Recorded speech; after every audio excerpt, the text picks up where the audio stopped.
Hi, I'm Mr. Seasons and I'm into fragrances. And in front of me, we've got some oud fragrances. And today, I'm in the mood for oud.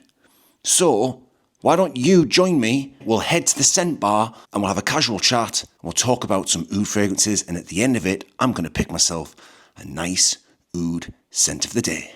Come on, guys, let's go. Let's light this baby up.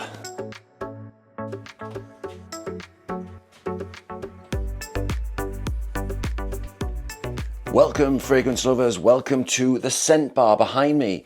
That's Mr. Seasons' fragrance collection. I'm glad you've joined me. It's another daily episode, casual chat about oud fragrances. Some love, some hate. And to be perfectly honest, I'm sitting on the fence with oud. But let's grab a few oud fragrances and let's have a quick chat about them. Let's talk about what I like about them, what I don't like about them, when I wear them and when I don't wear them, when you should consider wearing them and when you should consider not wearing them. Let's get into oud. The first experience I've had with oud fragrance when I got into fragrances was with actually Montal. Not these two in front of me, although these are oud fragrances, but with Arabian Tonka. Now, if you're into fragrances, it's probably not going to take long before you find out about Arabian's Tonka.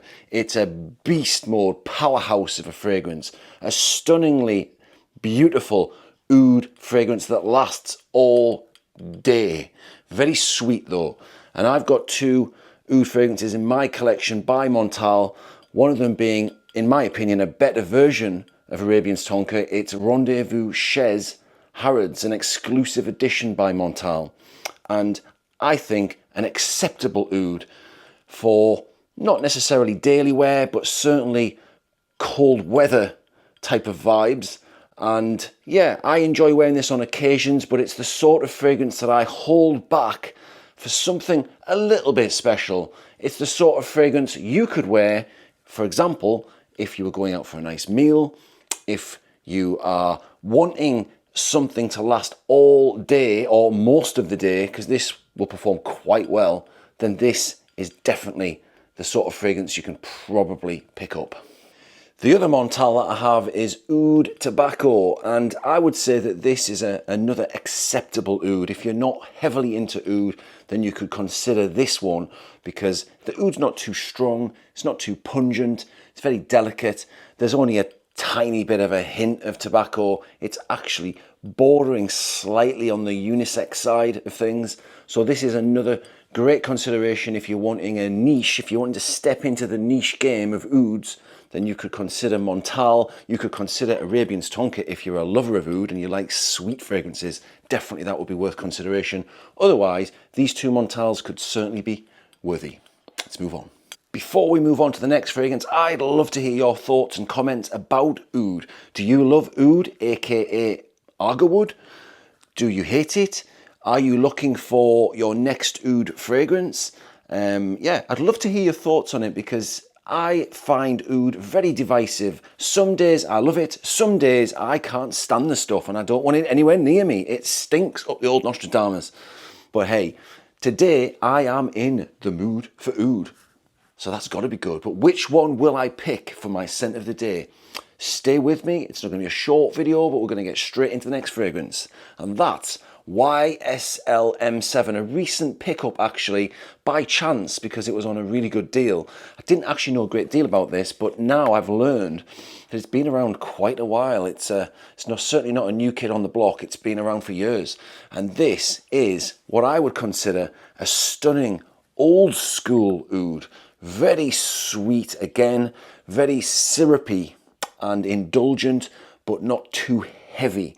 And I get great performance out of this. I'm actually going to put this on a test strip right now, just quickly to remind myself how it smells, and I'll tell you guys. And if you're just joining Mr. Seasons for his first video, I'm doing some fragrance content. I'm growing a community, hopefully of fragrance lovers, or people who just want to learn about Mr. Seasons and his scent bar, and just general chit chat. But this fragrance is, it's super sweet, it's almost got a little bit of a petroleum type of vibe to it. That sounds a bit weird, but hopefully if you've smelled this, you get my vibes. It's very nice. but it's got that old school, traditional vibe, 1980s, 1990s type of smell. I quite like this one, to be fair. So yeah, that's the other oud in my collection. Let's move on to another one, and we're going to pick next. We're going to go back to the designers.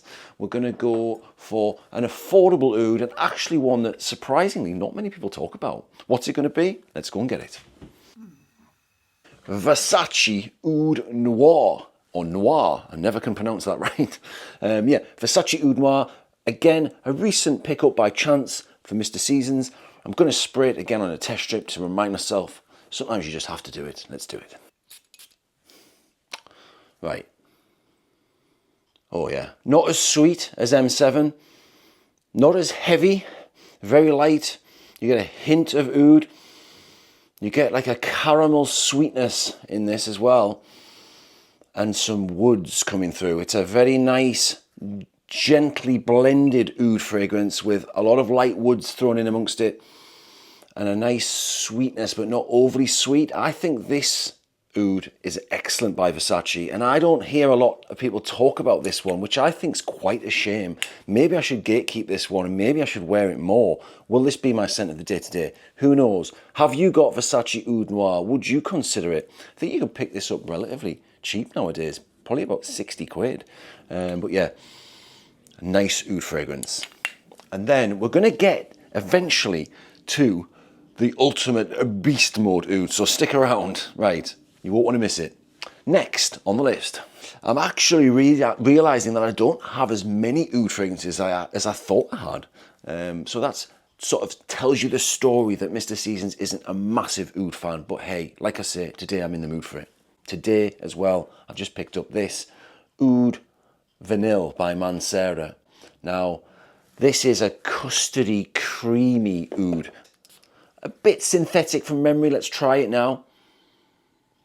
Yeah, it's a nice one. Totally different to the others, actually.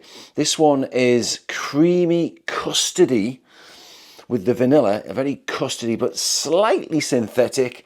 And I don't get a lot of oud on that one. That one's could be considered a very gentle oud. So if you're into oud fragrances, but you don't want them too pongy, you don't want them too natural, too animalic, too earthy, then this would be another one to consider. Oud Vanille by Mancera. Yeah, good, that one. Right, let's move on to another. The next one, and you need to stick around for this if you are a big oud fragrance fan, is, in my opinion, a banger. What is it? Guerlain Oud Essential. Again, picked this up a few months ago, so quite recent. I'm not a lover of these bottles, by the way, but hey, I suppose they are quite elegant if you can get over this top. But this is a hyper real oud. And when I say hyper real, what I'm really getting at is, well, I've used that one, let's get a new one. What I'm really getting at is the fact that Guerlain in general make stunning, hyper real smelling fragrances. So whatever they tell you is on the tin is generally what you get inside in the juice. So let's have a reminder of this one. Have another spray. Oh yeah, very animalic, if that's the right way to put it. And if you're just joining again, bear in mind Mr. Seasons is just your typical average bloke. I'm not professional by any stretch of the imagination.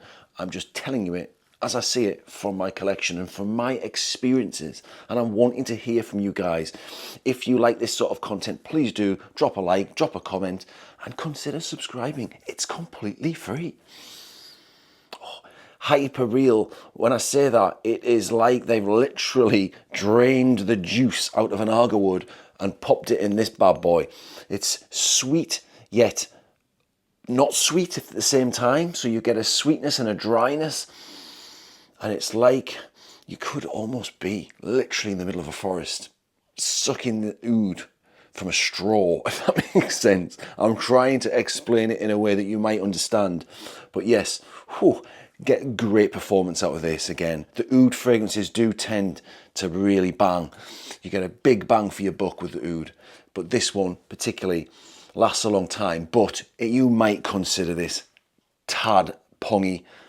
It's very, very in the middle with the traditional side. It's not a modern, super trendy Arabian's Tonka or Rendezvous Chaise. It's more of an old school, not quite as old as the M7, but still old, traditional, hyper real, and certainly worth considering if you like your oud.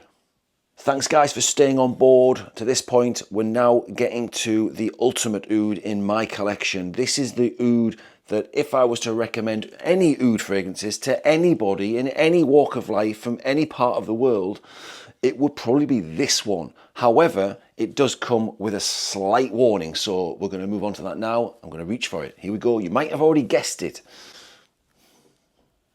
It is, of course, Maison Crivelli Oud Maracuja. Why have I picked that one as the ultimate oud in my collection?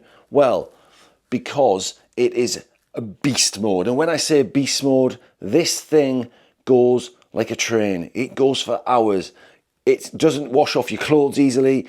It doesn't wash off your body easily. When you wear it, buyer be aware, you're gonna literally stink the place out. You're going to possibly regret it. That's probably the best way of putting it. If you don't go easy on this stuff. And when I say that, it's literally, I'm not going to do it because I'm not necessarily going to use this as my scent of the day. Stick around because that's coming next. Yeah, you literally would do 1, 2, and you're good to go. That's how powerful this is. It's a fruity oud. It's got a lot of oud in it, and it's got a lot of other stuff in it, and it's potent, fruity, vibrant, lively, with that realistic oud inside it. And it's a great, great, great option if you're into oud. Okay, so we've gone over the oud fragrances in my collection behind.